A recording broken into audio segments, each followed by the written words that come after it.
Hello बच्चों, आप कैसे हैं। उम्मीद करता हूं कि आप और आपका परिवार ईश्वर की कृपा से सकुशल होगा।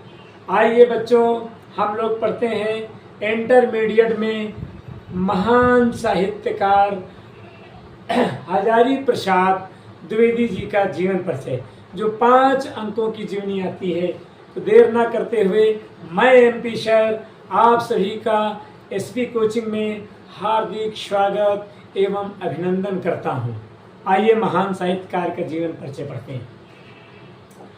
तो आचार्य हजारी प्रसाद द्विवेदी जी का जन्म सन 1907 ईस्वी में बलिया जिला के दुबे का छपरा नामक ग्राम में हुआ था। इनके पिताजी का नाम श्री अनमोल दुबे था। संस्कृत एवं ज्योतिष का ज्ञान इन्हें उत्तराधिकार में अपने पिताजी से मिला था। उत्तराधिकार क्या होता है? जो हमको अपने बड़े पूर्वजों से मिलता है वो ज्ञान उत्तराधिकार कहलाता है। मिला था सन 1930 ईस्वी में काशी हिंदू विश्वविद्यालय से इन्हें ज्योतिषाचार्य की उपाधि प्राप्त हुई, यानी ज्योतिष विद्या में इन्होंने शिक्षा प्राप्त की।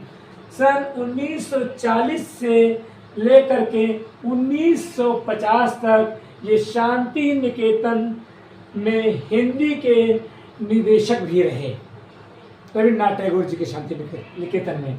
सन 1950 ईस्वी में ही काशी हिंदू विश्वविद्यालय में हिंदी विभागा अध्यक्ष भी रहे, हिंदी के विभागाध्यक्ष बन गए।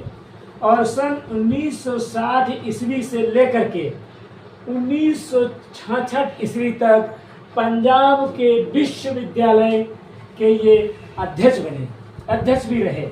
सन 1957 में इन्हें पद्म भूषण की उपाधि से सम्मानित किया गया।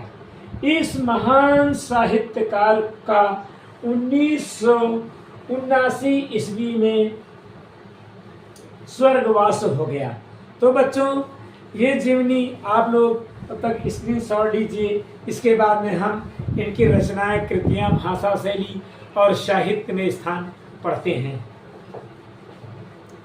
बच्चों, आपने हजारी प्रसाद द्विवेदी जी के जीवन परिचय का स्क्रीनशॉट ले लिया होगा।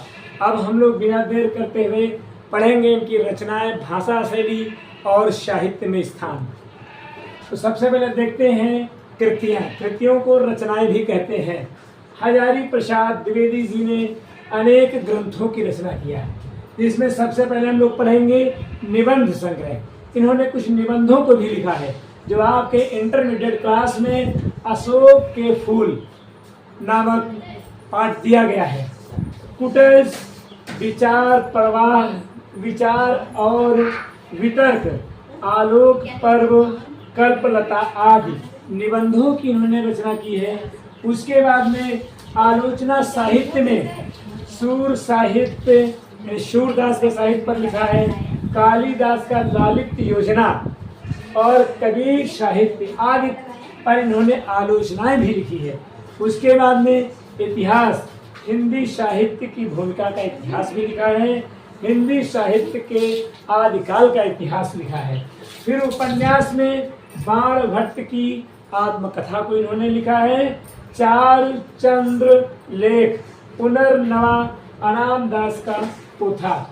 संपादन, इन्होंने कुछ संपादन भी किए। नाथ सिद्धों की वानियां, संक्षिप्त पृथ्वी राज रासो, इनका इन्होंने संपादन किया। द्विवेदी जी ने अपनी रचनाओं में किस प्रकार की भाषाओं का प्रयोग किया है, तो देखते हैं द्विवेदी जी को। द्विवेदी जी ने अपनी रचनाओं में संस्कृत निष्ठ सरल भाषा का प्रयोग किया है। उसके बाद में इन्होंने अपनी रचनाओं में कैसी शैलियों का प्रयोग किया है, तो आलोचनात्मक शैली, भावात्मक शैली, आत्मप्रक आदि शैलियों का द्विवेदी जी ने अपनी रचनाओं में प्रयोग किया है। उसके बाद में इनका साहित्य में स्थान क्या है, तो हिंदी साहित्य जगत में इस महान विद्वान का समालोचक के रूप में, निबंधकार के रूप में, आत्मकथा लेखक के रूप में विशेष विशिष्ट स्पेशल स्थान है।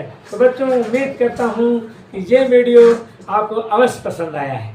अगर आपको ये वीडियो पसंद आया है तो आप इस हमारे एसबी कोचिंग क्लासेस चैनल को ज़्यादा से ज़्यादा शेयर करें, सब्सक्राइब करें, लाइक करें।